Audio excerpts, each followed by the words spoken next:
There we go.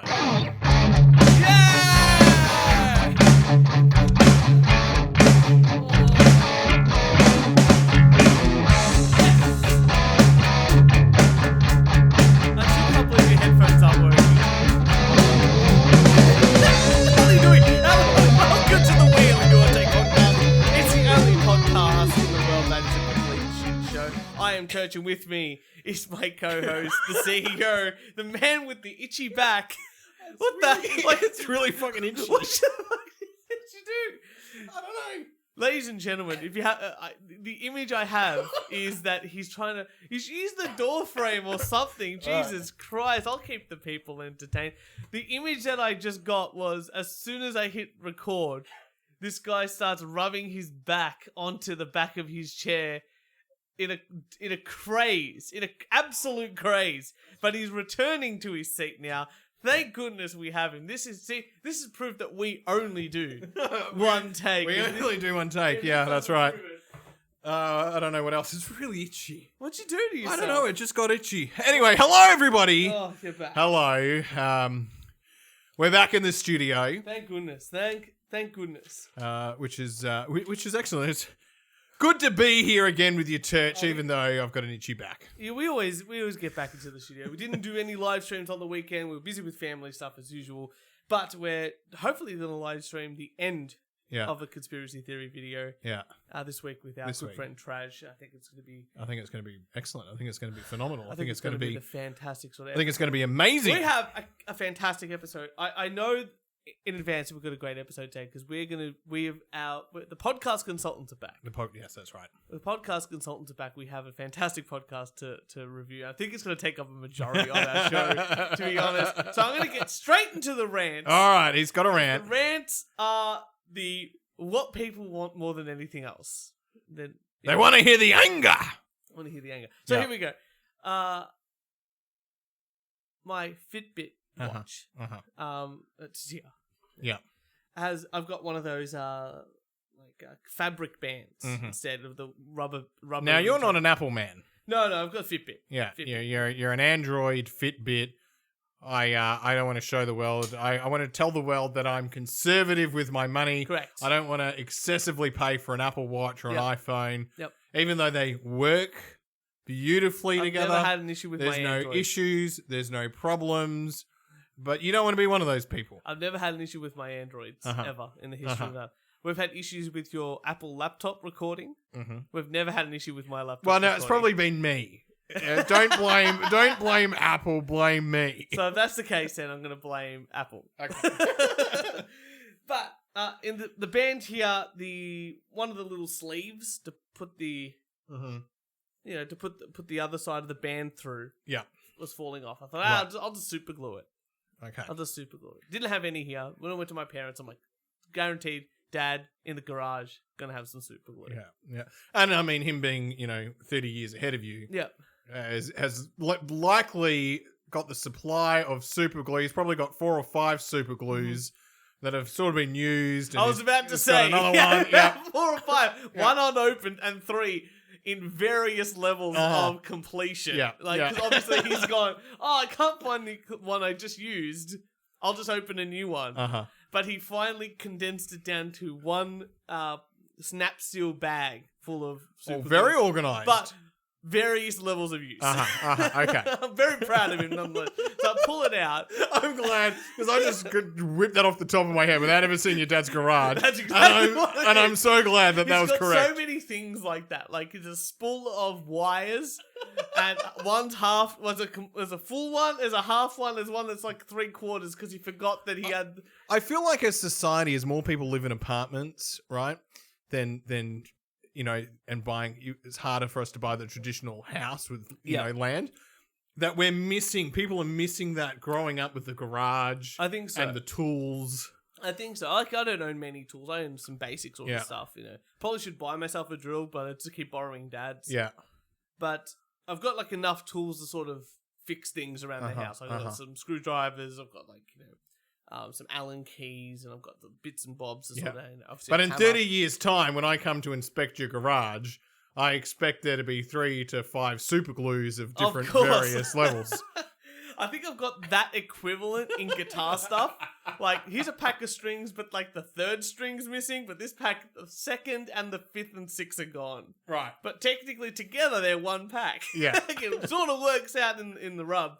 But it's one of those things you put in. Anyway, use a super glue. And that's what my rant about is super glue. Because no matter how careful you can be the greatest person in the world. You could be a surgeon. You could be a surgeon, and you will still get super glue on your fingers. You will. Somehow. Mm-hmm. And it takes days to come off, and you feel like you didn't wear a glove? I got a story about that. Okay. Were you told to wear a glove? No, I was not. Okay. I got it on my fingers, and I felt like I didn't have fingertips for like a day. Uh-huh. Until like I had like 2-3 showers, like, you know, of sweat and using fingers. Yeah. And it just felt terrible. And then the worst part was it didn't even fix my watch band, which I tried to fix. So after all that, now to the glove story. Right. Is that the rant? The rant is just the glue, super glue on the hands. Yeah. What's wrong with your Fitbit? Oh, it's fixed. Show me. Oh, there you go. Nothing. The digital side of things, but see how there used to be 2 bands of like that around? Oh, but now there's only 1. Right, okay. Oh yeah. So it's all fixed up. Okay. It's doing its job. It's fine. But it's okay. Yeah. The biggest thing, so my mum goes, "Oh, don't wear rubber gloves when you use super glue." And I'm like, "Why?" You gotta tell you. I'm like, this is gonna be a good story. Mm-hmm. Every time mum says you don't tell you to do something, she's done something real stupid. Okay. Because I've got a friend who is, whenever she says don't do something, it always means, well, I'm gonna do that now. No, this is the opposite. When my mum says something, don't do something, it's only, and she's telling a story because she's done something really stupid and she doesn't want other people to do something really stupid, which is obvious not to do. Mm-hmm. But she's done it anyway. I feel like we need her on the podcast. One day. I feel like she needs to be a guest in this podcast. I think so. Yeah. So I go, no worries. Tell us this story about your time with super glue, Mum. She goes, well, one time I needed to use super glue, and to not get it on my hands, I just put on a pair of rubber gloves. Mm-hmm. And she was using the super glue, and everything was going great. And then some glue got on the tip of one finger and on her thumb, and she put the no! And she stuck the glove together. The glove together, so she couldn't undo that. So when she went to try to pull it apart and take it off the glove and all that, she ripped the glove, and got super glue inside the glove between the finger and the glove. Oh wow, she's completely fucked that up. On 2 or 3 fingers, so she was sort of stuck together. And then she's like, "Well, I can't really just, you know." The whole point of the glove wearing is when you get a little bit of super glue on the glove, you stop, you take it off, and you put on a new glove. That's right. So she not only did she stick the glove together, but she stuck her fingers to the glove with an additional extra thing. So I'm like, this is a great story. This is the equivalent of the person sticking their tongue on like the frozen pole, and then their tongue stuck. Yeah. And then they try again because they think, I can't happen twice. I've done that. I've done that. Yeah. See? That's a story you go. Like, guys tell stories differently to women. Mm. Right? Guys be like, oh, I really fucked it up once by wearing gloves. I'll tell you the story. Mm-hmm. Whereas women go, oh, don't do that. It's like, oh, whoa, why? Whoa. Now I need to hear that story. It's the reason why you fucked up big time. So guys are upfront about the fucking up. Like, I fucked up big time. Listen to this story. And everyone's like, that's great. Good advice, solid advice straight away, and funny story. But with women, like my mum especially, you gotta coax it out of it. Like, oh, don't do that. That's a bad idea. It's like, whoa. Why do you think? Why do you think it's a bad idea? Well, oh, no. Come on, Mum. You gotta tell me the story now. Oh, well, one time. You gotta. You can't help it. Stroke her ego. It's like, well, I really want to hear the story, Mum. You're a great storyteller. She's an English teacher. She knows the story. She knows sentence structure. She knows story structure. Yeah. Knows how to write a Teal method essay. Oh, Teal. Topic, sentence, explanation, elaboration, link. There you go. Just in case that any 14-year-olds are listening to this podcast, God bless your soul. And then have to, and everyone else is now tuned out. I have another rant. If you want another rant. We're talking about English. Yeah, go for it. Okay, cool. You know when you're walking down, like you've been running. I have been running. You've been walking, riding your bike, and sometimes like I hope you're not riding on the footpath. But if you're riding on the footpath, got to do that. But if you're walking or you're riding on the footpath, you know, like headphones on, this and that, all good. You're running up and down the street. You get turn side, and then the hedges or a tree is overhanging onto the footpath. Onto the footpath, yep. And I'm a short guy, and sometimes it's so low it's still hitting my head. Yeah, and if you're not paying attention, wham! Bam. It's just all the leaves in your face. Or it's a fruit tree, and all the fruit shits all over the floor. So you could very easily slip or just get your shoes sticky. Yeah. What the fuck, people? It's not hard to hack a tree. I've hacked all the trees down my driveway recently, because I know it's going to grow over. But you are a homeowner, not a renter, who doesn't give a fuck. That's very true. I'll give you that. I do the whole... Because I'm on the block of units. I do the whole driveway. And the award goes to Anthony why I do for it? doing all of that work. Do you know why Round of applause to Anthony. Look, I got a new car. I don't want anything getting on my new car. I don't want any birds swooping down. So you're not being what's the word? Not grandiose. You know when you do stuff for people because it's a good thing. Considerate, volunteer work. No, there's another charity. There's another word for charitable. It. I think it starts with A. Selfless. Or well, anyway. Yeah, you're not doing that. I gave you so many synonyms. It's just like none of those. It's not the one I want. No. Talking about helping other people out being, yeah, but there's a word that I'm thinking of that it's not those synonyms. Fair enough. No, I'm very selfless. I know that it's for me personally. Mm-hmm. That's fine. I'm happy to do that. I don't even use. So you're an asshole. Yeah. We know that. I mean, welcome to the 142nd third episode of the podcast. If you haven't noticed, I am the asshole of the show. It's absolutely fine. Kieran, have you got a rant? Look, I just quick public service announcement. If you're in the right hand lane and I'm overtaking you, please move over. Yeah, don't speed up. Please move over. Yeah. No, I'm rant free this week. Rant Amazing. free. Other than nah. Nah, you're good. I'm good. You've had a good week. I've had a good week. I've sat on a basketball tribunal. Oh, very handed good. out some sentences. I'm very excited. Pure power, and now I'm here drinking. Well, speaking of pure power, yeah, my brother is going to run the We Only Do One Take podcast D&D Dungeons and Dragons event for us eventually. I don't know exactly the date or time. I'm looking forward to this because I know a few other people that play Dungeons and Dragons. Yeah. Right? And sometimes I like to take the piss out of a lot of things. Yeah. And there's certain things where I'm like, oh, it's really nice that they, these people get together and play this game. I couldn't be part of that. Yeah. Because they're probably taking it a lot more serious than I am. And, I'm probably going to ruin it for them. Whereas this I'm very excited for. It's because guaranteed to be ruined. Now I can take the piss out of it. Everyone who's going to turn up is not going to be expecting to play proper Dungeons and Dragons. Well, that's the thing. I think because my brother will run it by the book. Yeah. And then he's got me. But he's dealt with retards before. Because he's dealt with me his whole life. Mm-hmm. So he's dealt with retards. He knows how to deal with them. And he knows how to keep... He knows how to keep me on track? I was going to say, he's going to keep you on track like the way I keep you on track in the podcast. Okay. That's one gift God gave us. That's one award you need to win for keeping Kieran on track. I can't wait. Was it offline or was it on the show that you said you were going to do podcast awards? Oh, I can't remember. But you said you were going to do podcast awards and award yourself.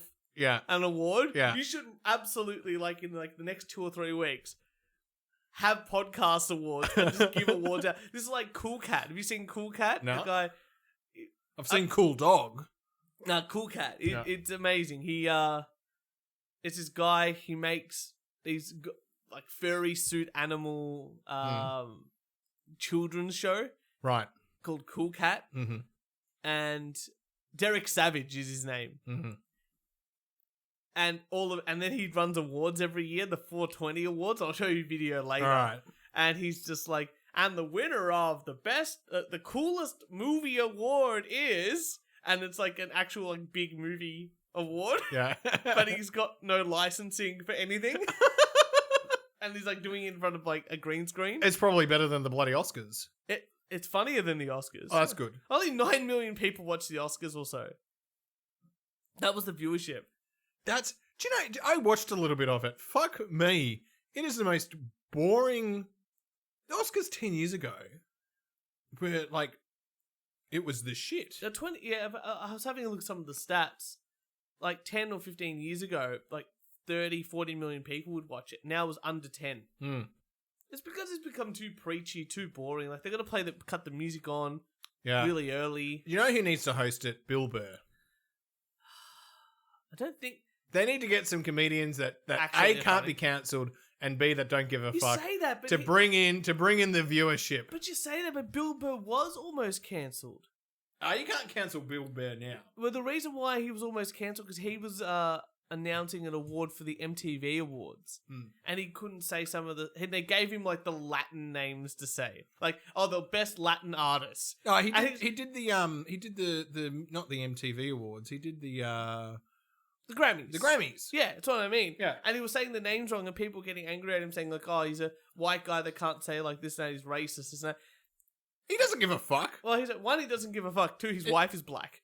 Yeah, and you can't cancel his bloody podcast or any of his stand-up shows. And his podcast's amazing. Yeah. If we're going to talk about a guy that could just go off on a rant, I wish I was as funny as Bill Burr. Or at least had half the talent of saying a rant as Bill Burr. Because he can start with absolutely nothing and come up with like a 40-minute show, and you're like, wow, that was great. Yeah. And he's a great drummer. He gets really? taught by he plays drums. Oh, and his drum teacher, I don't know if it's still the same drum teacher, but he used to be in a band called the Mars Volta. And I love them. And now I think that drummer's playing for Queens of the Stone Age. Which is cool bands. Oh, there you go. Yeah. You got some news for us before we get into the podcast? I've got a few articles. Please, we got some time.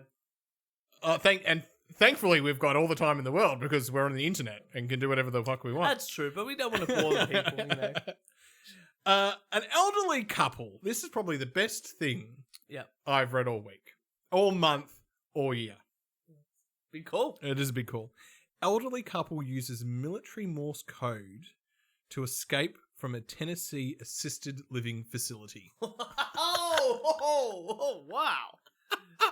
I love it because A, it's Morse code. No one knows how to fucking understand Morse code. Yeah.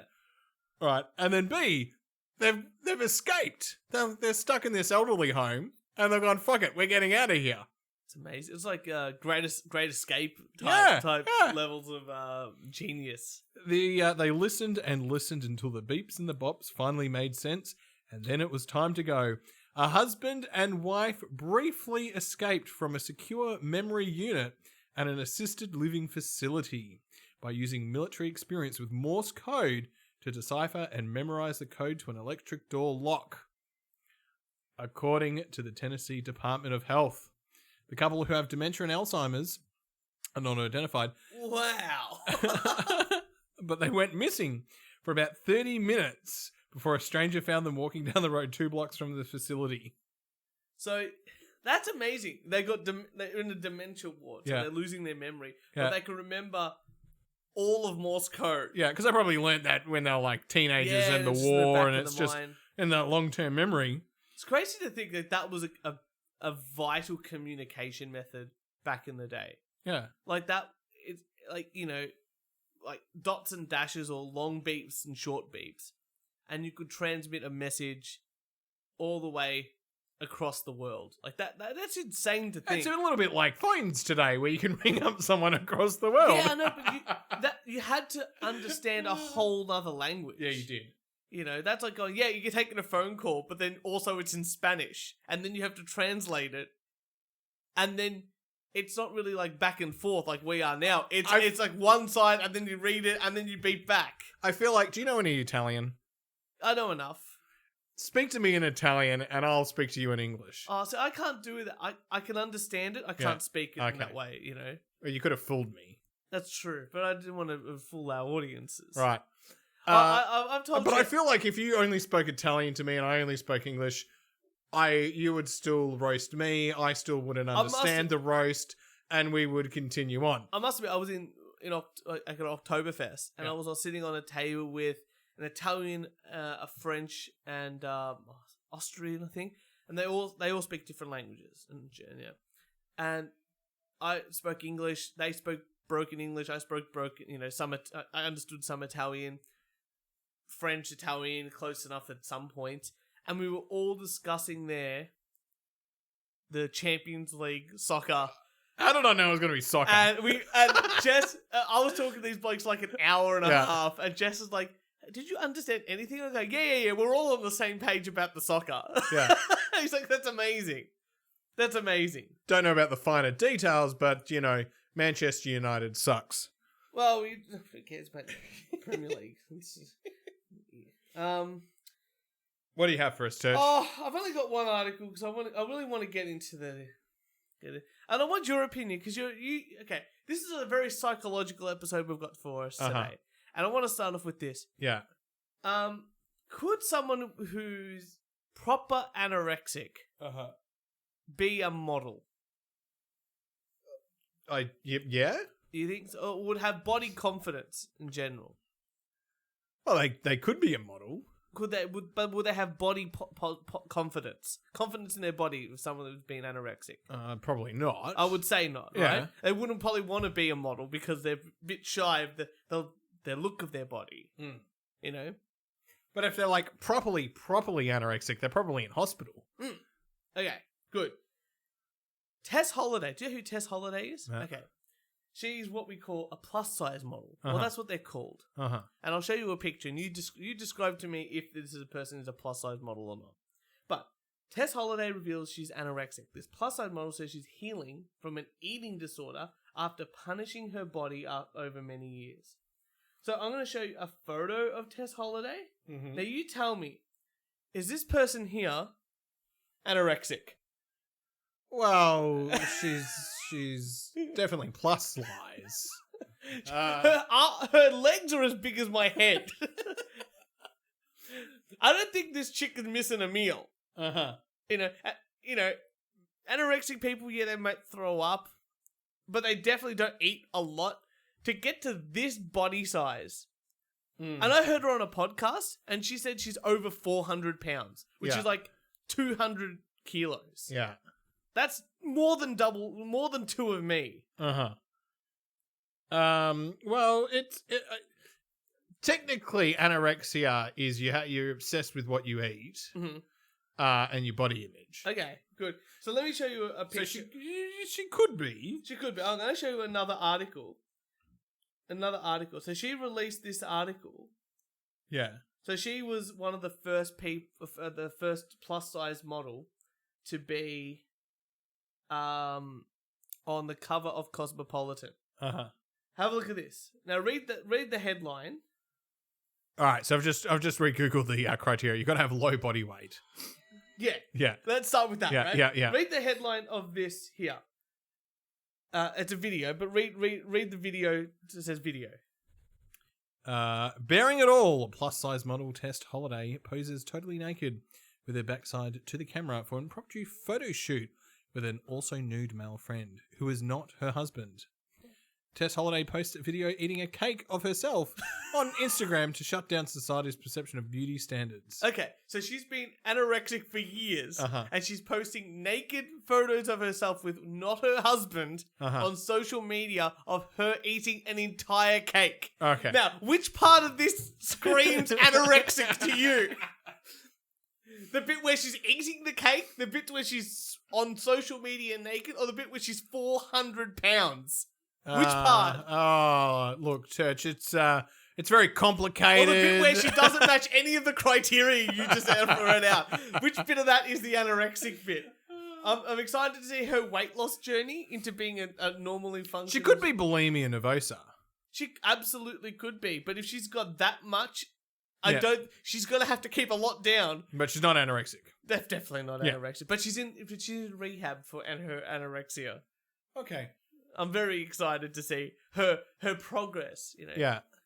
I think when you get to that size... Well, this is one of the things, right, where they go in and they're diagnosed and they treat, and then she just goes, I don't believe them, and I'm just going to use my social media and say whatever. Yeah. Yeah. I listened to her on another podcast, Uh-huh. and she was saying that she's gone down runways and she goes, "Oh, I got tattoos when I'm younger, and the older I've got, the more tattoos I've got." And it's like, yeah, can you imagine though? Like, she started off at high school, she was 200 pounds, a mere 200 pounds, and now she's in her nearly 400 pounds. Can you imagine going, "Oh, I'm double my size, I'm happy with it. I got a tattoo back in the day." You can actually track how big she's gotten because the tattoo would have stretched with her skin to cover the muscles around her different parts of her body. Like, that's how overweight and big she's gotten since she became old enough to get tattoos. But in high school, the end of high school, she was over 200 pounds, which is like 100 kilos. Yeah. For someone who's just as short as me. Oh, I don't know. Good on her. I don't know who she is. She scammed people before. There's a whole thing about her. Right. She's done a lot of scamming. Yeah. She's trying to get a lot of the sympathy. But she's part of that body positivity movement, which I've talked about before, is not for fat people. It's for people like in wheelchairs or missing half a face because they got caught into a fire. Like, yeah, you know what? You've got that dip in your chest that, you know, because the skeleton hasn't grown thing when you're a kid, or you've got, you know, let's be positive about our body. Let's be positive. It's fine. Like, you know, you're still a functioning member of society. You're doing the right thing. And then, like, fat people across the world go, and we're positive about our body too. And it's like, well, actually, let's hold on a minute. Let's talk about this. No, you're now shaming our bodies. Oh, okay. Be positive. Except when it causes you lots of, you know. Apparently, you can be anorexic at 400 pounds. You know. You're going to have a lot of fun with this podcast that we're reviewing. We're going to have a great time now. You want to do another? You do some articles. All right. I'll just... The other one I had was Caitlyn Jenner says that trans people shouldn't be in the Olympics. I'll do a quick whip around. You do a quick whip around. Pennsylvania man arrested for breaking into women's home and stealing her sex toys. That's great. Good. Thought that was pretty good. Trillions of cicadas, and I almost pronounce them as cicadas. Yeah, delicious. Yeah, the cracker cicada are about to emerge after 17 years underground. Wow, that's a bit. It's going to be a big 1 month mating frenzy. Spray them. Fucking spray them. Oh, there's going to be so many of them. Thank God it's in America, not here in Australia. But you know Futurama, when Dr. Zoidberg goes to mate? Oh yeah, it's a little bit like that. It's going to be a little bit like that. It's going to be fucking loud. Wouldn't you just spray them at that point? Like, obviously they haven't been. No. We're talking like you're not going to be able to spray them. Imagine going down to St Kilda Beach all the way down to like. Just crop dust them. Just put up a helicopter. You know what's that helicopter that dumps water on the fires? Oh yeah, that's in America at the moment because we're in our winter.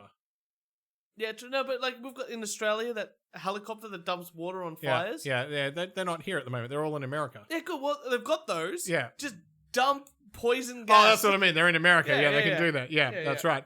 And then my last one, Kenyan anti-vaccine doctor dies from COVID-19. Oh, well.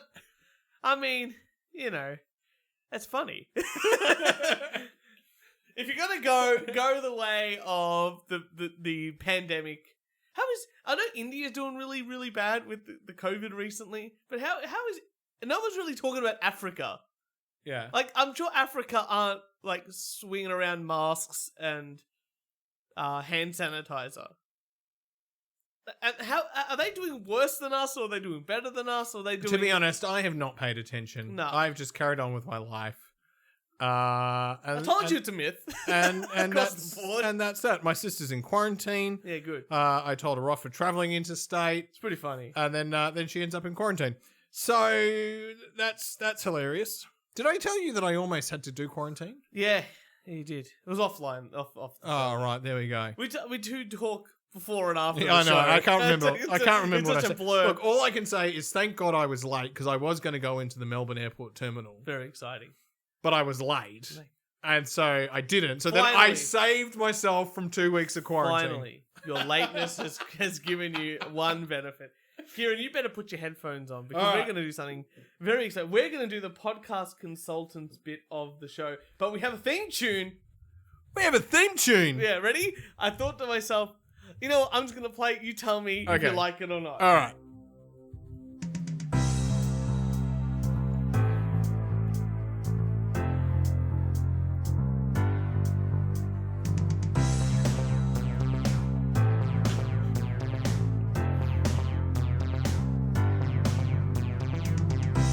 Hello and welcome to the Podcast Consultant, where I, Turch, and my CEO, Kieran, want to help you make your podcast better with helpful advice across the board. And now, it's the podcast. Whatever. That's brilliant. It's fantastic. I thought it was... I was waiting. I was like, when are we going to talk? Because I haven't heard the tune before. I like it. It's meant to be like, you know those like business-centric sound like tones? I thought that'd be really funny. If we Synergy. Synergy. Dimensions. Adding to your portfolio. You know? It's now time for Podcast Consultants. That's right. You know. So, definitely, I think it's a winner. Okay. Which is good. It is a winner. Let's keep it. We're talking about something very interesting today. Mm-hmm. And it's a podcast called Brain Buddies. Brain Buddies. And it's hosted by... it's hosted by the Truebell system. What is the Truebell system? We will find out. But look, this podcast is aimed at people with DID. And what does DID stand for, Kieran? Dissociative identity disorder. And what does that mean for an idiot like myself? Okay, think of split personalities. Yes. Me, myself, and Irene. Yeah, okay. Have you seen the movie Me, Myself, and Irene? I don't think I have, but I get the gist. Okay, so dissociative identity disorder, think of someone as there's yourself, Turch. Yep. But then there's also another person. Yep. Who's got a different personality. Yep. Who might be called Tom. Right. And you swap between the two. And you end up swapping between the two, and then Tom might be a crazy maniac, or Tom might be a person who loves cats instead of Dweezil. Yep. Right. That's just... And you have these, usually one person, maybe two people inside your head. Look, clinically, the clinical one, the biggest I've ever seen is 26. Mm-hmm. But I haven't personally seen that. I've just seen that in a training video. Right. Which could be just a fake thing that they've put together. Well, I doubt it, because it's like the American Psychiatric Society putting that one together. Fair enough. So that's a big number, 26. Because it's very, very rare. Very rare. We'll talk about that. Right, it is a very, very rare disorder. Well, and I have to admit, a lot of the trained clinicians aren't specialised in it because it's so rare. It's so rare. Right.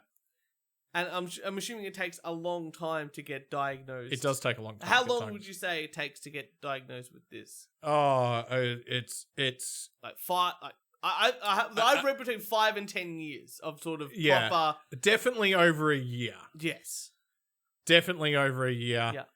5 to 10 years. In some cases, a clinician may not know how many personalities they're dealing with. Yeah. Which could take up to 10 years. Could even take 15 years. The way that I years. thought about it, for people who are idiots like me and love South Park, the Chinese restaurateur, Shitty Wok, and how he's got the split personalities. Yeah. That's who I was thinking of. I just had to make the comment because they had an introduction and then they had an episode. Okay. And there's just been nothing published since. I know. And I'm like, and I just went, well, I wonder if they're just having their other personalities at the moment. And that's why there's a gap. Let's talk about the introduction. Because the introduction, when I first found this show, I was like, and then I listened to the episode, this is not going to be a good one for us. As I thought it was actually quite good. Mm-hmm. But let's listen to the intro, and then let's see where it takes a turn. Okay.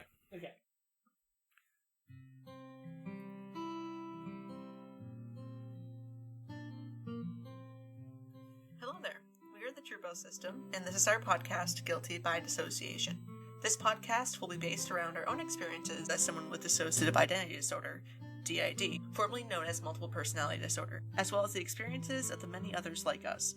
We're hoping to give you a look into our minds, a look into our worlds, our imaginations, a look at who we are without fear of judgment, without having to pretend or be someone we aren't, as we so often have to do.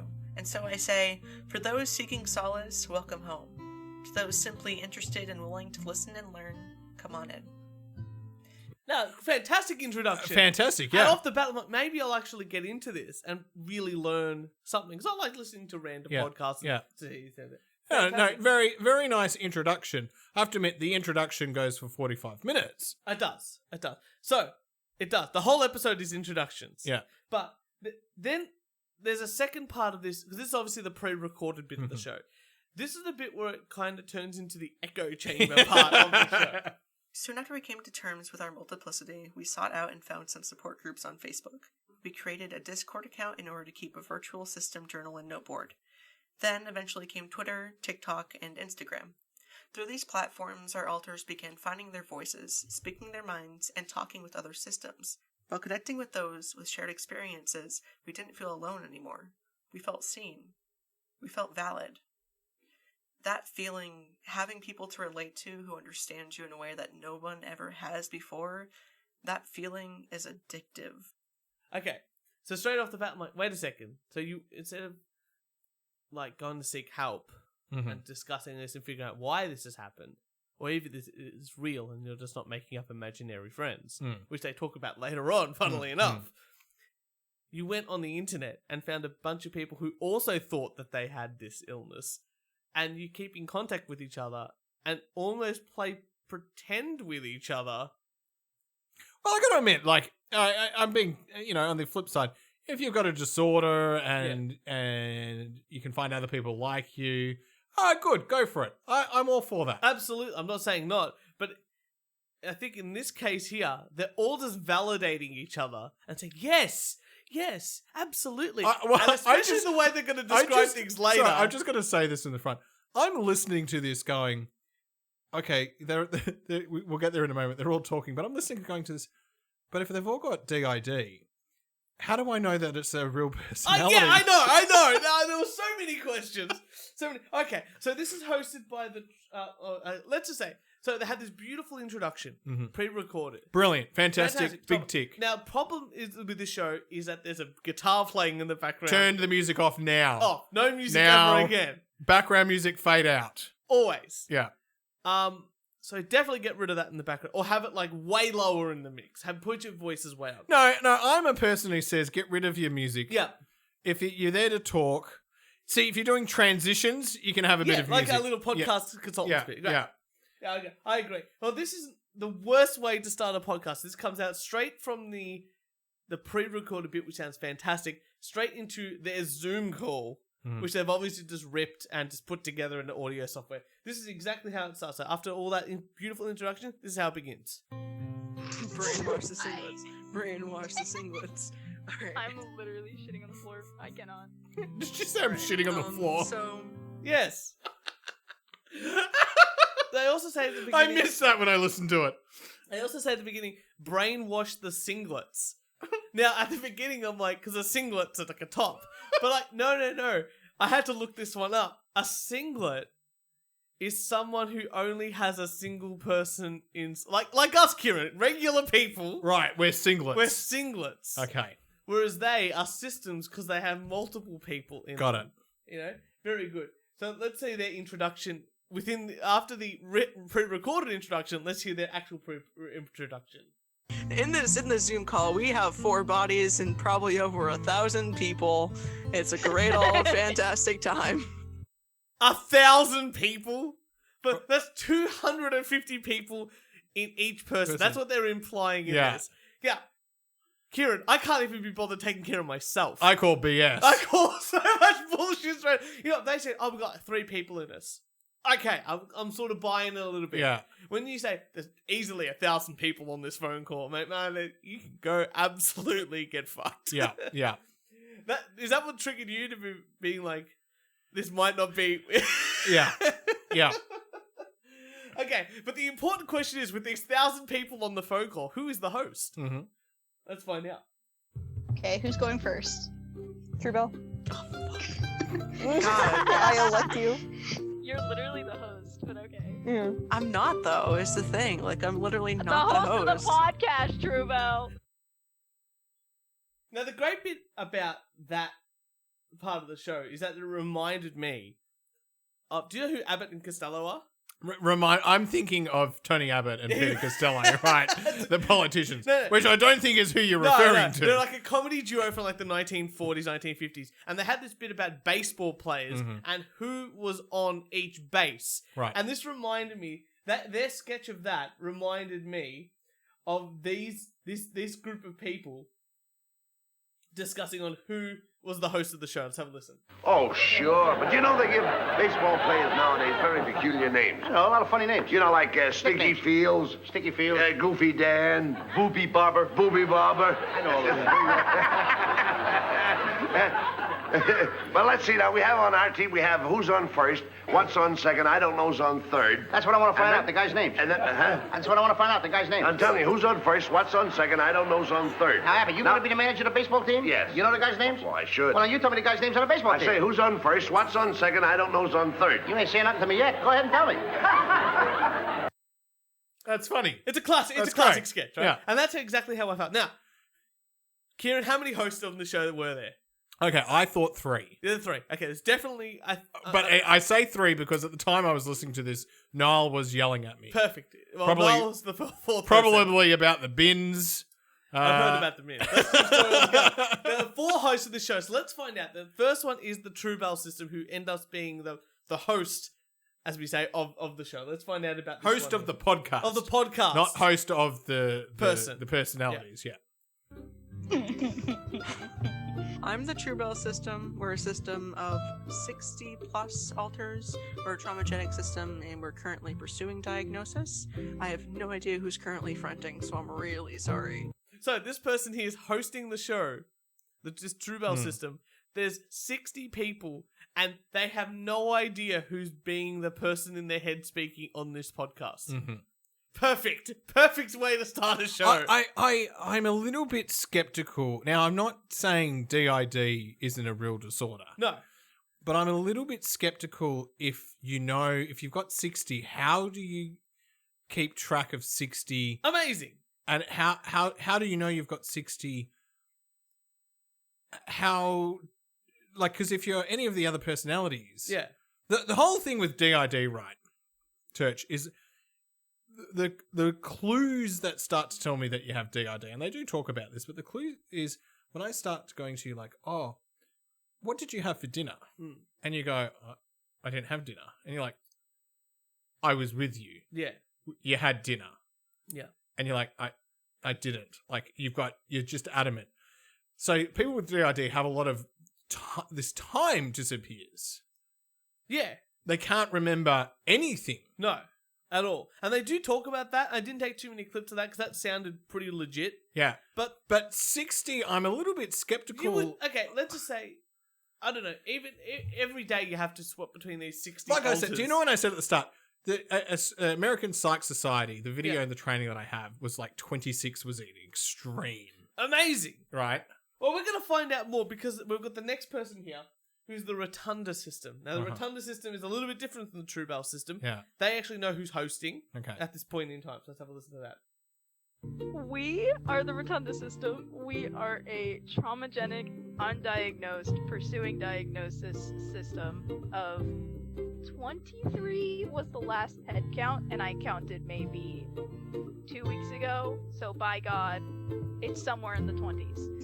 So this person has 23 people in their head that they know of. And they had to do like a roll call lineup count 2 weeks ago. One of the other things with people with DID is when I know you're Anthony, I'm saying, Anthony, I met another personality. Yeah. And here's like video evidence of our conversation. Yes. And then here's another person of you. Yes. And here's another person of you. Yes. And so I'm now giving you evidence to say, because you as Anthony are going, generally, what the fuck are you talking about, Kieran? This is one thing that I got out, because I tried to look up some of it just to understand it a little bit more. Maybe I was completely wrong about it. My thing was, like you said, they don't really remember. They might remember glimpses of something, but mostly they don't remember when they change from one person to another. Yeah.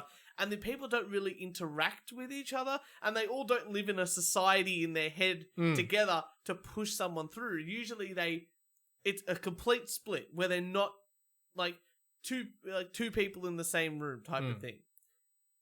But these people here seem to have like, oh yeah, and there's Jimmy in the brain, and today I'm Jimmy. but tomorrow I might be Helen. It's like, wait a second. No. How do you shouldn't remember any of this.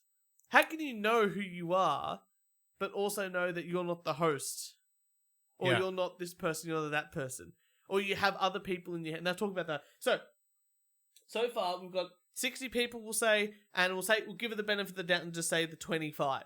So now we're up to 85 people on this Zoom call. A thing. One doesn't actually know who's in charge, and this person obviously knows that someone's in charge. But there's another person, the Sage system, which I think is possibly more in line with the diagnosis aspect of it. We are the Sage system. I'm Elle, I'm the host currently. My preferred pronouns are she or they. The body age is 18. We are traumagenic, it's currently seeking diagnosis. And we have 113 alters. In counting. And a fun fact about our system is that a couple of our alters speak languages that we made up through the course of our life. Some of these languages we didn't even consciously make up, but the alter just came out knowing what that language was, and we had no idea what it was. They didn't even speak English.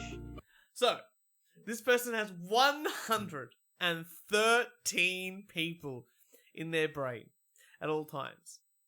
Going crazy. I just have to call BS. And counting. And then the people in her brain, or his brain, or they brain, that they're talking about, some of them didn't even know English when they created them in their brain. See, maybe they're all a different personality than their general self, and maybe they're all just liars. Yeah. Or this person's just making shit up. Their personality just makes shit up. You know what? If someone came in to me, like, I'm not a psychologist or anything like that, but someone goes, I've got 113 people in my brain, and some of them don't speak English, I'll be like, you're really stupid. Like, I don't want to talk with you at all. But so currently we have 200-ish people on the Zoom call. I mean, so you talk to people like when you're talking. You know what? You've talked about what the extremes are. Yeah. Of and you said over 20. Crazy extreme. So far we've got somehow 3 people on one podcast and somehow gotten together and found each other that have over 20 people in their brain each, and all of them, according to them, have not been diagnosed. And it's interesting because when you are working with let's say DID or schizophrenia, etc., you're also talking to family members. You're also talking to other people. Yeah. And you're trying to validate this. Okay, they're saying there's 116 people in my head, and you're going to other people and going, all right, have we seen 50 different types, 20 different types, 10 One different other type. types, another type? Okay, so we're going to find about the water trap system. And this one here easily is, for me, not a psychologist, have no training. I definitely 100% know that this person is just stupid. Okay. Hi, we are the water trap system. We are a traumagenic OSDD, well-thinking or OSDD system, seeking diagnosis. I'm Weaver, one of the hosts. My pronouns are he, they. There are 8 of us. And a fun fact, our inner world looks a lot like fucking Animal Crossing. Okay. As soon as you said that, do you know what Animal Crossing is? That's a game. It's a game on Facebook. It's on Nintendo. Okay. Have you ever seen what it looks like? No, but sorry, I'm just shitty at the fucking background music. I know, it's pretty bad. I'm going to show you a picture of Animal Crossing. Now, the whole point of Animal Crossing is that you join a town and start developing a town and helping other people develop a town. Now, does that sound like what he's trying to do in his brain a little bit? No. Like, he's like, Maybe. more people, this a and town, that. yeah. Okay, this is what apparently his brain looks like, his town looks like in his brain. Okay. With all these people. All right, now I understand Animal Crossing. It's just a person who has played too many video games. Mm-hmm. But Kieran, I know you've discussed what DID is, what it is, how to describe it, what diagnosis is. Let's have a look. What do they think DID is? Now, I'm just going to put it out there. I didn't put in the sound effect. This was in the show. Thanks for the heads up, Turch. So let's start with just the what and why of DID and OSDD. So what is it and why is it formed?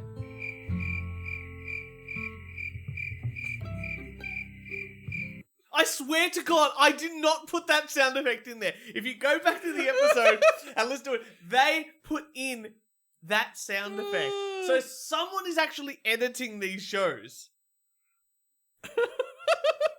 Okay, so apparently... So one of their personas, of their 60 personas or so in the Truevel system, put that in. So let's find out, because they talk about when you start to have other people develop in your head, and it's caused a lot of the time by apparently childhood trauma. Yeah, that is correct. Yeah, Yeah, It's basically child experience trauma. Child go, I hate this. Child no longer perceive trauma. Child, multiple states of child split into several children. Several children take over for original child to deal with the other trauma. Now, if only they didn't explain it like really dumb, in a really dumb way. They could have had a point here, but they keep adding to it as well. But they're very specific on when the trauma has to happen, which I didn't think was a thing. Yeah. But they have instilled a cutoff point. So child gets traumatized initially as small child. Yes. Yes, and small Before child the age of 9. before the age of 9. Before the age of 9. So after if you have trauma at 10, 10 or 11 or 12. no, you can't. You can't get DID. Yeah, bullshit. Look, I'm not a scientist. I just know that a birthday means that you can't get an illness. Well, look, Turch, I'll educate everyone. Please. 12 isn't a magic number. No. Right. But the age of 12, 13 is when kids start to go from concrete to abstract. Yeah. Does that make sense? Like, so it's when we're sort of going, all right, there's got a greater understanding of the world. I can now sort of talk in more abstract-y type of terms. It's understanding people better in a different way. Yeah. So if they had said 12, Maybe, and it's a massive stretch, they would have a lot more credibility. 9 is just another number. Yeah. Very good. But they talk about the types of trauma that can cause DID. Trauma is all about perception. Trauma's about perception. Now, I kind of agree with that, but then what they go on to say makes me really question. Well, trauma is about how you perceive it. I'll give you that. It's not like there's a list of things that are traumatizing. No, it's like if bullying is traumatic to one person, it's not traumatic to another. It's traumatic. Like, calm down. It could be neglect or even your dog died.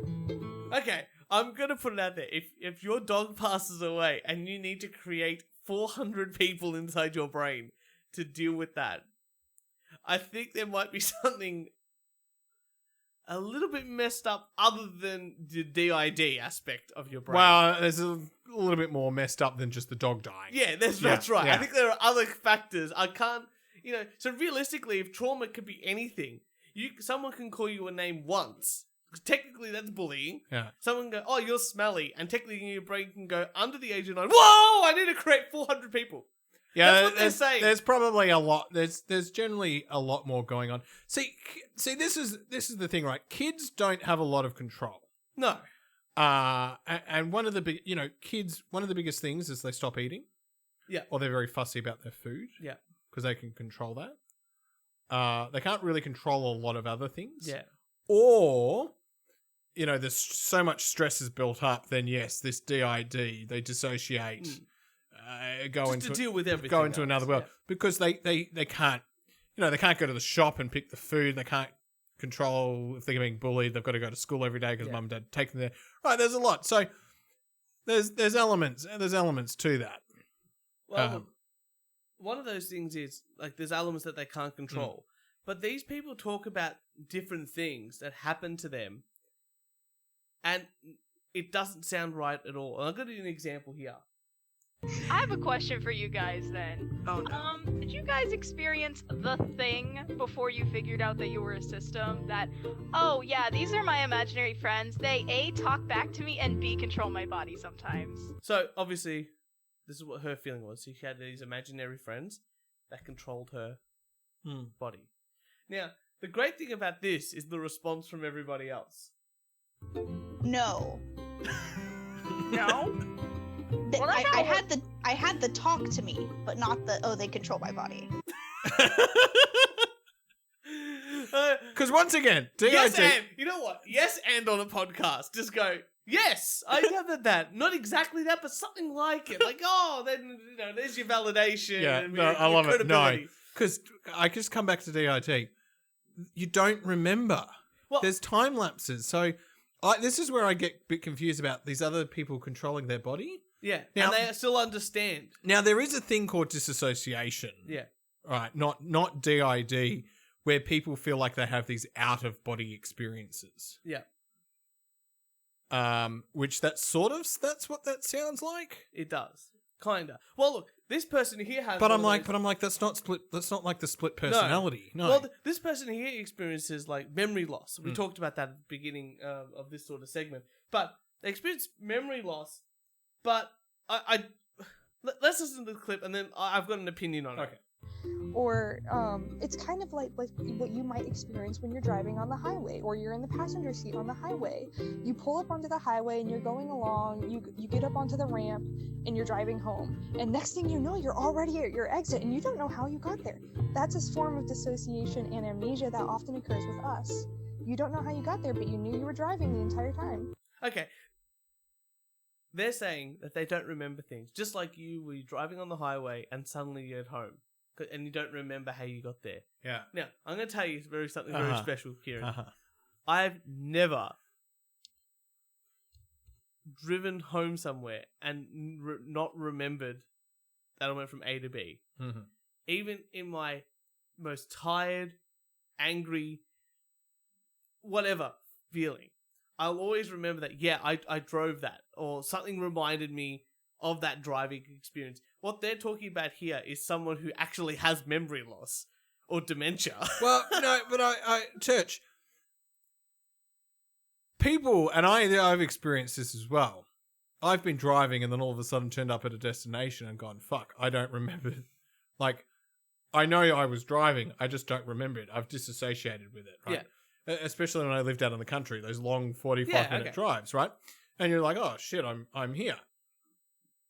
There's normal disassociation. That's right. Yeah. You know, you're sitting in a lecture theatre, the lecturer's blabbering on, and then all of a sudden you're like, oh, it's finished, but I have no idea what was said. Yeah, but for me, that's not really like a disassociation aspect. That's just you daydreaming. Or Yeah, well, it's you are disassociating in that technical term, but daydreaming. But I come back to it's not DID because they haven't got they're still remembering an aspect to it. Yeah, exactly right. And look at this person. I remember hearing someone say, "My son is not gay," while I was sitting on my bed. Just some woman saying, "My son is not gay," and I'm like, "I don't have a son. I don't know what you're on about, but this is normal. This is fine." How long have we been going for? No. Okay, so this person says they act drunk when they disassociate.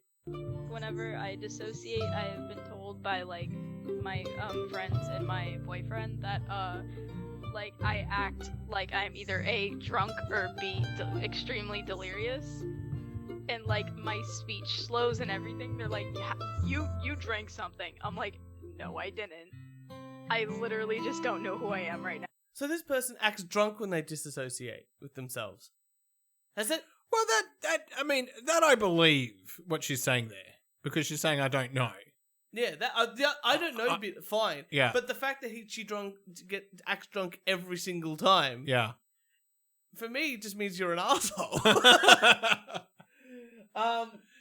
They talk about hosts and alters.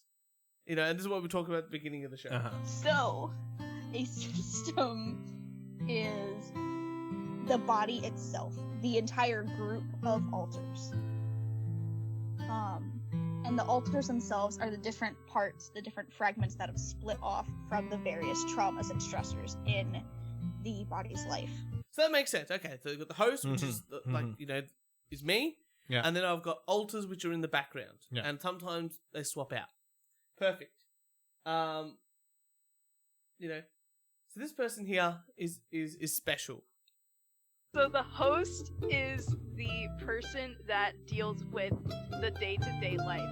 The host is responsible for presenting the entire system as a single person. So the host is So a person. the person. Yeah. Yeah. You know what? When she talks about this, I always think to myself, I don't understand. I'm not familiar with this language of systems and hosts No. and person. I'm just like, so you're a person? yeah, Because when they come into therapy, right, when someone comes in with DID, Yeah.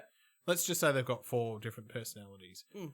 This is why it also takes you years in regards to therapy as well. Because you're unpacking generally that trauma that's occurred. Yeah. And giving them coping strategies and ways to deal with it. And eventually you want them to come back to their self. Their self. Yeah.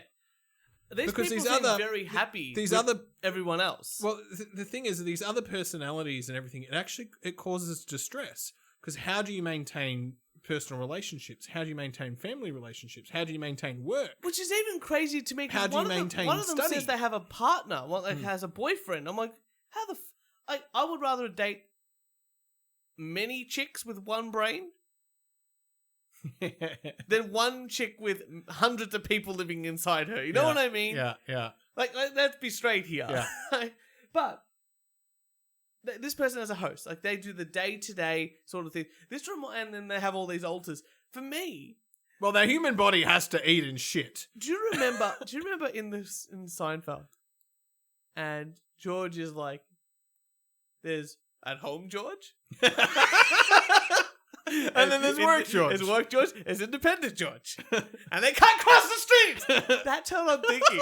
I get that. There's podcast Turch, there's playing music Turch, and there's work Turch. And there's fiance, husband Turch. They're all connected. So you've got 4 alters. I've got 4 alters, baby. Oh. Right now, I'm definitely podcast Turch. But this, okay, so they got what? Let me continue on this clip because then this goes even crazier. The host is responsible for like dealing with stuff that has to pertain to like the body's life, like what these singlets in the outside world perceive, what the body wants to do, their vocation, kind of who they are as a person. So like even if like the host is not the original, the host has to mask as the.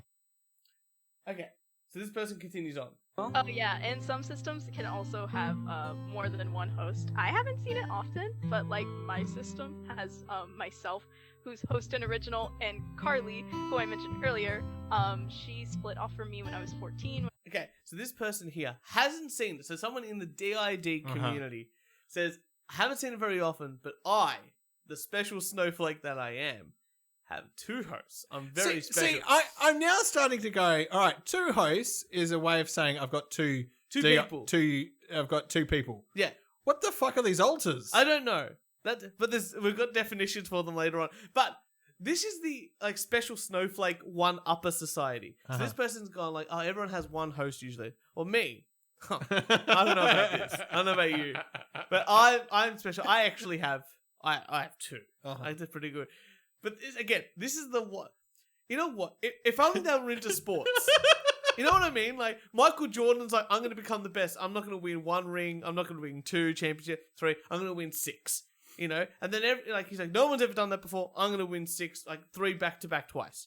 Like, I'm going to become a professional baseball player, and I'm going to come back and I'm going to win it again. I'm going to be in Looney Tunes, Space Jam, one of the greatest animated films of all time. I'm going to come back and win the championship all again. Yeah. You know? If only these people were into sport, because then they'll be highly competitive.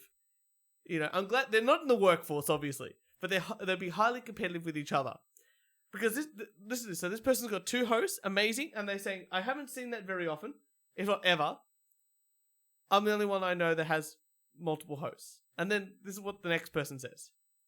Yeah, basically, some systems need 2 hosts to go 50-50 to do things, and that's kind of how mine works.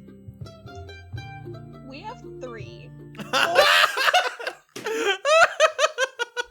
Oh shit, I'm not special snowflakey enough. I guess I have 3 hosts now. Yeah, so now There's so much of them just getting together and it's bullshit. Look, I'm not. Look, maybe they've all got DID, okay, but there's just that moment of just coming together and it's just bullshit. It's that echo chamber. They're like, oh yes, you definitely do have 2 people inside you that are hosting. Now they've got all these people here. They say this during the podcast, which I thought was because the other thing that I find interesting, right? You know when people used to say their pronouns, they, them, he, she, he, that, whatever. Yeah. That's fairly new. Yeah. And if someone has got DID, let's say for 5, 6, 7 years, when they're that person, they're not going to necessarily use those pronouns. No. They might if they've learnt them, but if that person hasn't come out that often, they're still going to be in those time lapses of like, what the fuck's going on with the world? The big thing, like you said, if they're disassociating with these people, they're just transferring them and they don't remember. I don't understand how they can know that they've got 113 people inside. Yeah. Crazy. Okay, look, I think this is why they're undiagnosed. My psychiatrist won't officially diagnose me because it takes like 7 to 10 years in order to be diagnosed as a DID or OSDD system. So there you go. So they're acknowledging that they're obviously trying to get help. They want instant, like, you're definitely DID. Yeah. They want that instant gratification. They're not getting it, and this is where they're trying to let loose. Now, this is some fun stuff. Now, this is where the crazy part of the... Funnily enough, this is where the crazy part of the episode kicks in. So look at this one here. So they're talking about birthdays, and one of them says, all of my people inside my head have the same birthday. No. Our birthday. Everything within the system is communism. We have to talk about this, okay? Well, not necessarily. Some of us have different birthdays, Truebell. So, Truebell's like, well, everyone, like, you know, it's the same birthday as me. We all share the same birthday. It's communism, not, you know. And then they goes, no. I've got 100 people in my head and we all have different birthdays. Like, I love wait it. a second. I love it. I love it. Okay. This is all that one-upping stuff. This is that one-upping stuff. Yeah, this is what we're talking about. Okay, so they talk about people in their brain, like different parts of their brain. And these are people called the protectors. And they do a certain function. So if you have people in your head, you have people that act as this sort of person. So protectors are the ones who, like, if there's like a trauma or a stressor, they're the ones who are going to start fronting and be like, yeah, we got this. And they tend to be true to their name, very protective. Turn off the fucking background music.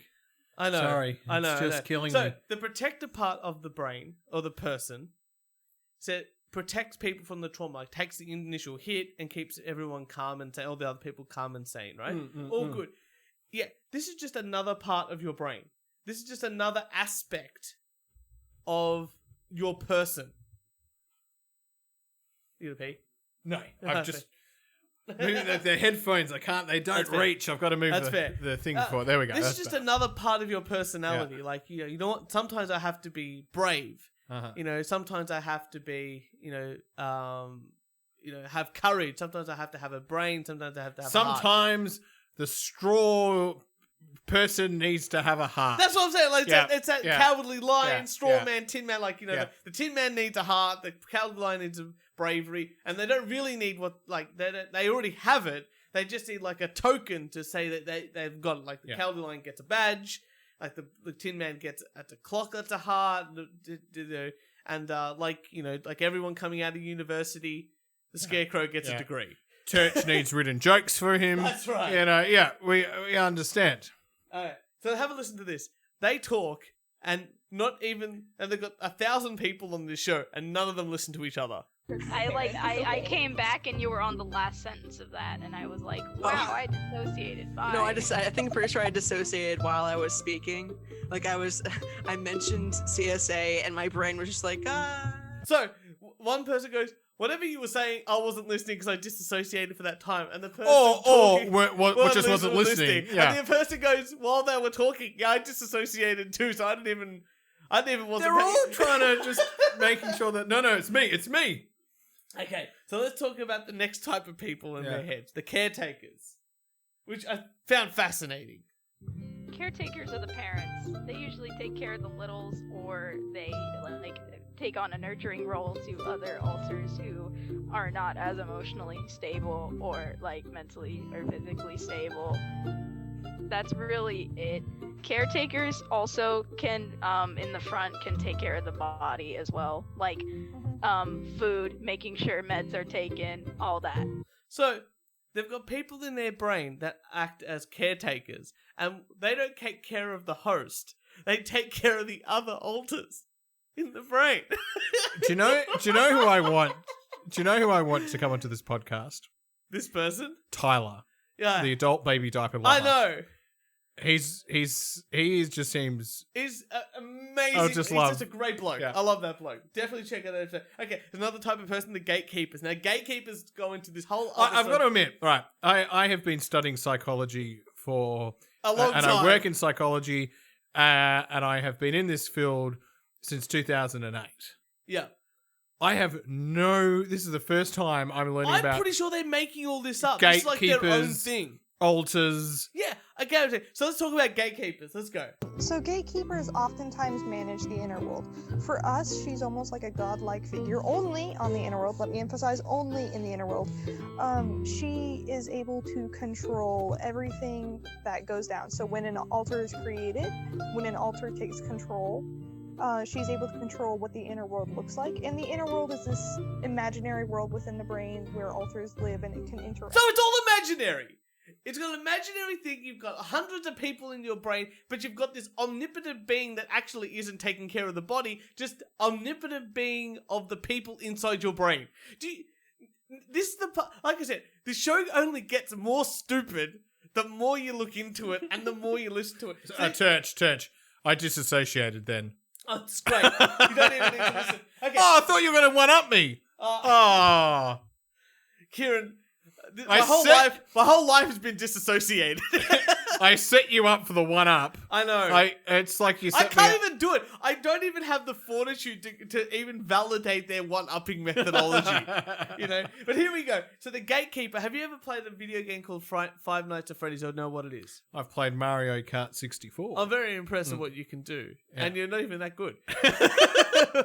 But Five Nights at Freddy's is basically you are in a Chuck E. Cheese type environment with those animatronics, but you're monitoring the video cameras, video monitors in a warehouse, in a control room, and you're trying to see when the animatronic things come to life. Okay, so it's a little bit like Takeshi's Castle. Exactly. Okay. So Mark is our current gatekeeper, but he was just kind of like put there because there's a bunch of chaos. So they're like, "Hey, Mark, just you do this."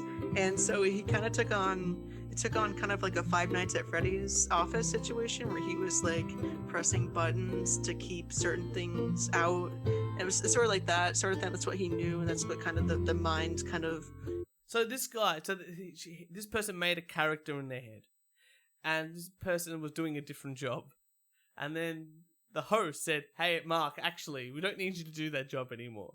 Instead of just creating another character specifically to do that job, she goes, "Well, look, your skills are great. We're actually really impressed with your resume. What we think is we don't need you in this job at the moment, but we think this job might suit you." I just feel like one of them talks, and then the other one's like, "Well, I've got a better story." I've got a better story. Yeah, sorry. Yeah. Okay, but then they say something that's even more ridiculous. One of the big things is you're kind of not supposed to be aware that you're a system. You're supposed to be unaware, and all the alters do their jobs and kind of make sure things are functional. But sometimes, just sometimes, you figure those motherfuckers out, and you're like, "Hey, I'm here," and they're like, "Shit." And so that's when things start getting really complicated. So you're not supposed to know that you're a system. Again, this goes back to I'm work George. I'm I understand. Like, work George isn't meant to go, is not family George. Yeah. Podcast George is not, hanging out with my friends. Well, basically, it's the same. It's basically that is. They're all merging into one terrible person, right? The older I get, but they're like, oh, you're not meant to know that you're a system. But these people go, but I do know, and I know that I have 113 people in my head. I just don't believe it. I don't believe it all. Okay, they've got I've only got like a couple of clips there, right? But what is an interject? So interjects are alters that are formed from outside sources. So these can be real people or fictional people, either ones that brought comfort during childhood, during traumatic times, or sometimes there can be interjects of abusers. So you can have persecutor interjects. So you can have people living inside your head and that can take over your body as an alter that are interjects. And they can either be fictional characters or your abuser. I have to tell you, Turch, the DSM-5 needs a lot of updating. I was going to say a lot of updating. But this is the point in the show that I knew. All of it was leading up to this one point. Okay. And I think you know what's about to happen. There's really no limit as to what interjects can be, I'm pretty sure. We also, with non-human alters are also really a common thing in systems. We have dragon alters, we have canine alters in our system. And so that's a whole other topic we'll be talking. So, person number 72 in my head is actually a dragon. This is what this person has said. No, they've just got imaginary friends. They've just got a shit ton of imaginary friends. Okay, but that's good. But even between the Simpsons characters living in your brain next to the dragons from the Game of Thrones and the 400 people that you've made up, one thing is important, Kieran, out of all of this, and that is consent. Something that's always been nagging at me when I'm talking to other people about systems and whatnot. Yes, we may each do things that are different from what the body would do, but I would hope at least that there's always consent going on. Not just within the system, but interrelationships with the people outside of the system. So say if one of my alters wants to go and kiss somebody or whatever, there's always going to be, consent. There's got to be agreement all within the headspace. But how do the other alters know? So, Kieran, you're out with the chick, and this chick says, I got 100 people in my head. And you go, hey, do you want to just do a make out, like a little bit? Let's go. Can I kiss you goodnight? And she goes, wait a second. And then you hear the gears cranking in her brain. And she goes, yes. It's because 100 people inside her head agreed. And if you've got 100 people in your head, there's got to be one asshole. Oh, yeah. There's always got to be the one asshole. There's going to be Well, you've got the interjects, which might be like your bully. Yeah, or the dragon going, let's kill this motherfucker. Yeah. Okay. So to discuss, these 100 people living inside your head need to discuss things. And so you have this city in your head where all these people live, right? Which means you need construction to happen. And permits and shit. Well, there should be. I know something that we're currently they're constructing is an equity hall, and it's going to be a place where decisions are made, big official decisions. So it's not kind of like on a whim. Hopefully, we can get some impulsive decisions to be a little more thought over before we take action. So this person has equity hall. This person has a city in their head where all her imaginary friends live, right? And they go, okay, and they're gonna vote. And they go, you know what we need? We need a hall, an equity hall. Great.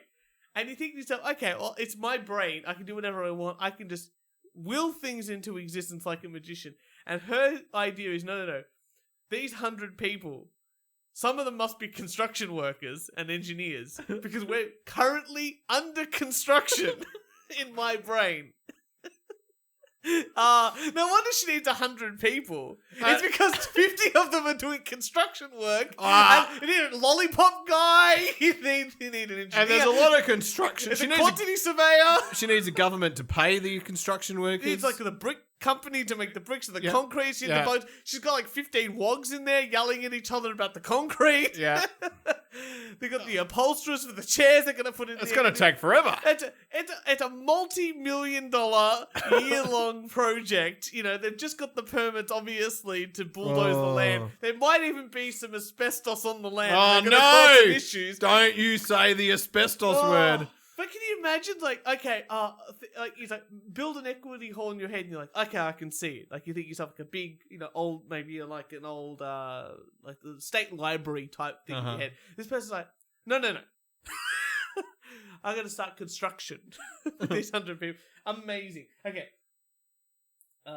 Okay. Something I'd like people who don't know. Okay, so they're going to talk about, they're sort of signing off now, right? That was it. That was the highlight for me.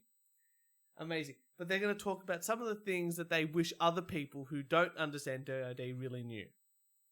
Something I'd like people who don't know, like, anything about DID.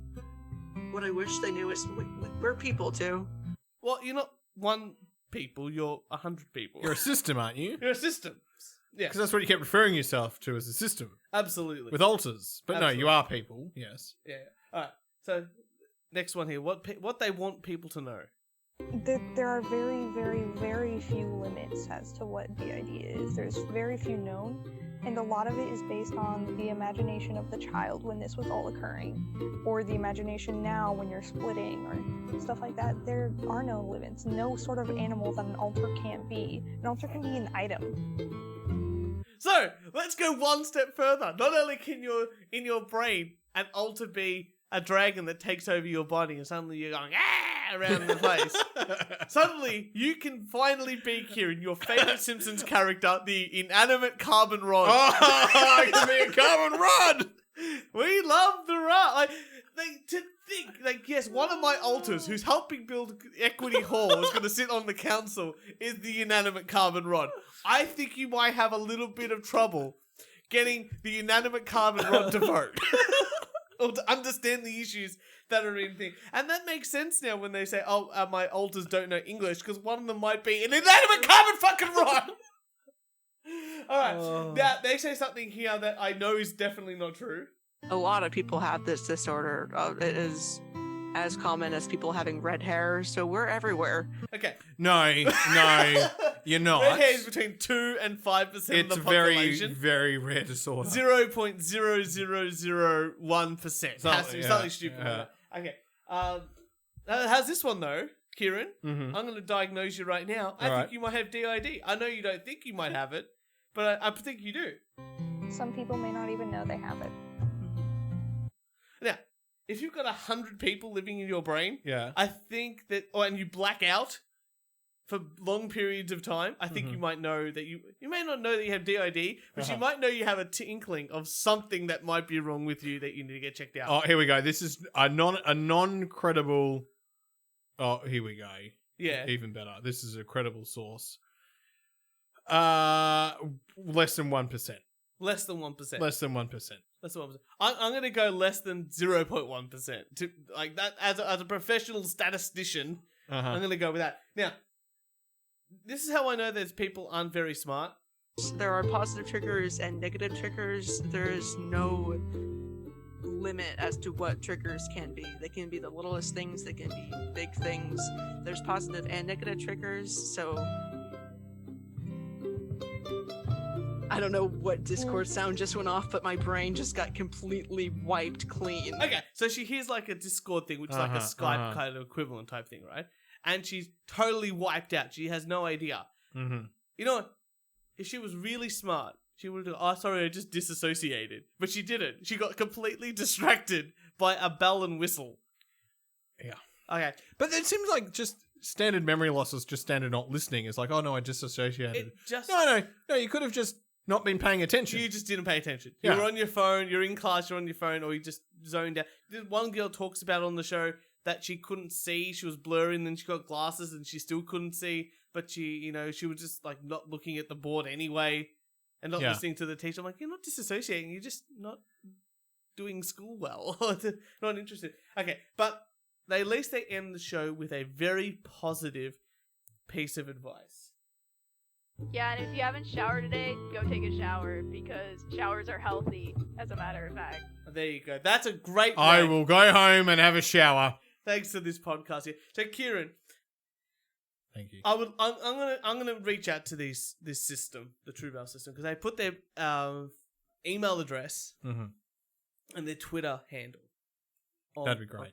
I would love to talk to them in person. Like I think it's ridiculous. Yeah. I don't think that these people have what they have. Yeah. But maybe it's because I haven't talked to them properly enough. Well, maybe we've got it all wrong. Maybe we do. And that's fine. And if they want to listen, if they want to be on the show, absolutely, and they want to know how they'll be treated, all 60 plus people of the Truebell system. So we have listened. We've tried to understand the best we can. I've got in a person who literally works in the field, and we still don't understand.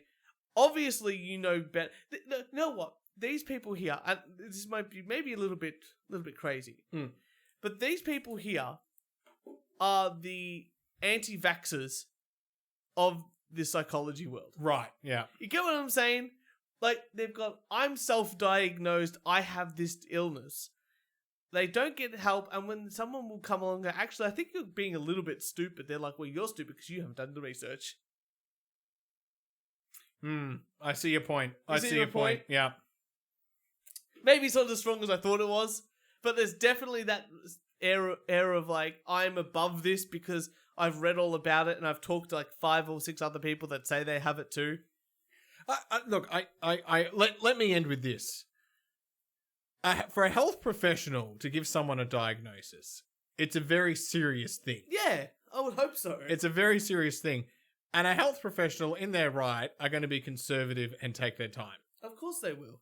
It's not because they're squeezing money out of you or they don't want it. Yeah. It's because they actually have a duty of care and they probably really care about, 1, their profession, 2, their job, and 3, you. Treatment is 10%. Assessment and diagnosis is 90% of the work. Yeah. Once you've got that, treatment. You can tick all the boxes. Because that's it. Because you know what we need to do now. Say, once you find the cause issue, you can solve. You can solve it. Yeah. But if you just don't know the issue, you just get, looking at the symptoms rather than the actual causes. The actual causes. Yeah. Exactly right. Oh, look, this was a fascinating show. Yeah. I'm glad that you liked it just as much as me. I loved it, and when I listened to it, I was like, I know what Turch is going to do. Oh, he's going to clip that. This was the most clips I've ever taken. I had over 40 clips. I don't think I used them all. That's how crazy it was. But Kieran, I think we're going to wrap it up. It's been a long episode. We had to make up for the last episode was a bit of a short one. But if you, ladies and gentlemen out there, for all your wanking needs, make sure you follow us on SoundCloud, iTunes, Spotify, Instagram, Twitter, and Facebook. And obviously subscribe to our YouTube channel.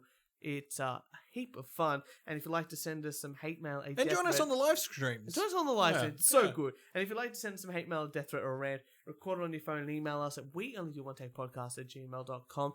Kieran, thank you so much for being in the studio today. And we will see you all next Thursday.